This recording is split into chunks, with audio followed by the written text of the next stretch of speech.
Hi everyone, this is Sam with Wine News in 5.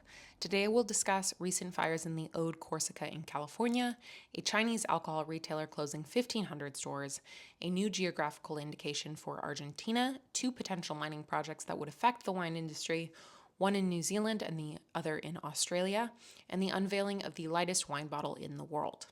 First up, fires in the Aude, Corsica, and California.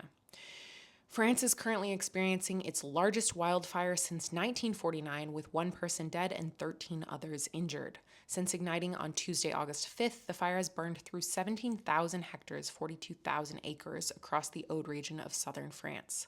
Parts of the AOP of Corbière have been devastated.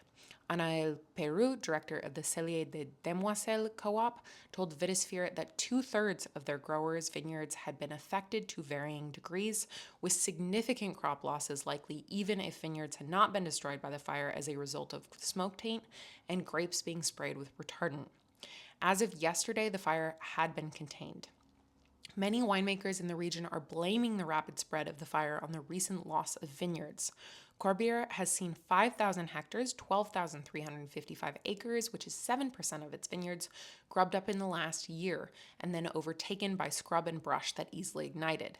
Plowed vineyards, in contrast, acted as natural fire breaks. While the world's attention has been on the Aude, I nearly missed news of smaller fires in Corsica.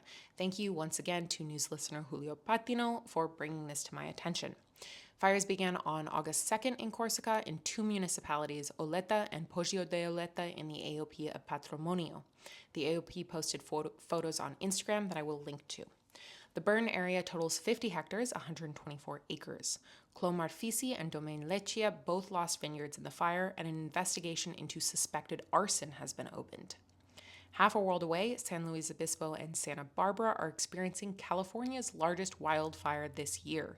The fire began on August 1st and has burned nearly 100,000 acres, 40,000 hectares. It is only 15% contained and currently threatens more than 1,200 structures. It remains to be seen if smoke taint will affect wineries in the area. The fact that wineries are located so close to the coast does tend to keep air moving, evidenced by the fact that the current U.S. air quality index in Santa Barbara is ranked at moderate. On to a Chinese alcohol retailer closing 1,500 stores. On July 31st, Vino Joy, a wine publication devoted to China's wine market, announced that China's largest alcohol retail chain, 1919 Group, is planning on closing 1,500 retail locations. The cited reason is a misalignment with franchise partners.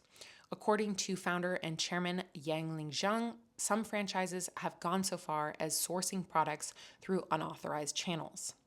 The company will be implementing a closed-loop procurement system. It will also be pivoting its model to experience-based retail and plans to open more than 50 stores offering drinks and dining by early next year.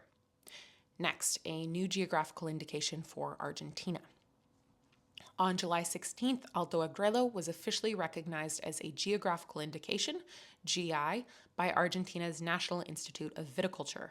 It is the fifth GI within Mendoza's Lujan de Cuyo department, alongside Lujan de Cuyo, Las Compuertas, Vista Alba, and Agrelo.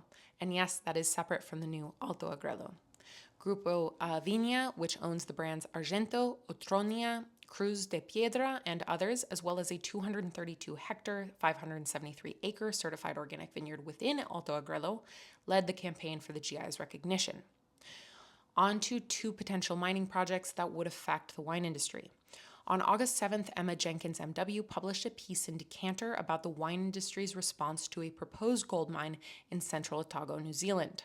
Santana Minerals has been prospecting in the area since 2012, and in 2024 declared that they had made the largest single gold discovery in New Zealand in 4 decades. They have now applied to dig an open-pit gold mine planned to be 900 meters wide, that is more than half a mile, and 3 smaller pits in the Bendigo subregion of central Otago, an area with a number of wineries. Jenkins reports that the Central Otago Wine Growers Association, the COWA, has written to New Zealand's Prime Minister requesting that they be included in the process as an affected party. Growers and wineries are concerned about groundwater contamination and the possible effect the mine would have on tourism.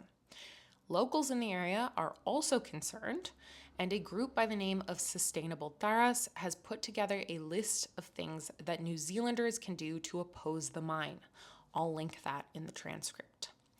Also on August 7th, Wine Titles, an Australia-based publication, reported that the wine industry had raised concerns over a proposed silver mine in Mudgee, a GI to the west of Hunter Valley within New South Wales. A new report by SGS Economics and Planning highlights potential impacts of lead contamination from the mine and raises concerns of its effects on the area's wine and tourism industries. The Mudgee Wine Association, along with other local community groups and business groups, are asking the New South Wales government to add Mudgee to a list of areas that prohibit open-cut mining.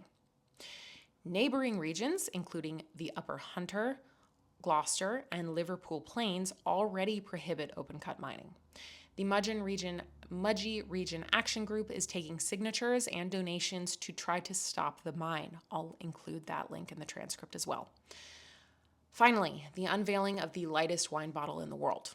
On August 5th, the Portugal News announced that the lightest wine bottle in the world, weighing 260 grams, would be unveiled at this week's Expo 2025 in Osaka, Japan. The 750 milliliter lightweight bottle is made of 80% recycled glass and was developed by request of a Portuguese consortium called Embalagem do Futuro, Packaging of the Future, which worked with Santos Barossa, a glass production facility owned by the Vidrala Group, and LIDA, the Design and Arts Laboratory of the Polytechnic Institute of Leiria. Currently, the lightest bottle on the market weighs around 300 grams. That's all for this episode of the Wine News. If you enjoy this newscast and you'd like to see it continue, please become a member of jancesrobinson.com. And if you have breaking news in your area, please email news@jancesrobinson.com.